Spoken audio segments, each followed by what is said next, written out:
অঙ্গীকার দিয়ে ষড়যন্ত্রমূলকভাবে অপপ্রচার চালানোর জন্য আমরা আজকের সভাপতি জনাব পরিমণ্ডল চাচা উপস্থিত আছেন।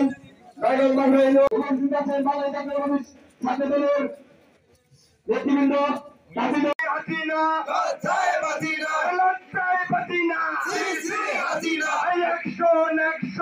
সেক্রেটারির উপরে মিথ্যা মামলা দেওয়ার জন্য ধন্যবাদ।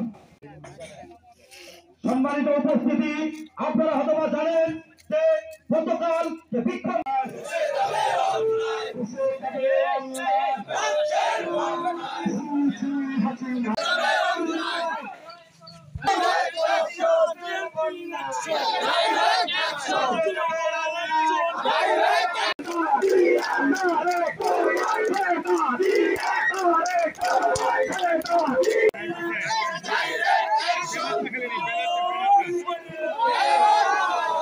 তারা কোথায় আছেন? আমাদের জনগণের আসতে গেলেন, এখানে হাজার হাজার মানুষ তার প্রতিবাদ করতেছে।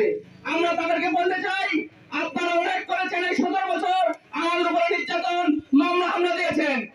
যেহেতু আপনাদের বিভিন্ন রকম মামলা নির্যাতনের শিকার হয়েছি, হাত থেকে এখনো মুক্ত হয়নি মাগুরা ইউনিয়ন। তীব্র প্রতিবাদ নিন্দা জানাচ্ছি কালকের ওই অনাকাঙ্ক্ষিত ঘটনার জন্য। আজকে আমি 5 তারিখের দেশ স্বাধীন হওয়ার পর এলাকার মানুষকে সর্বস্ত মানুষ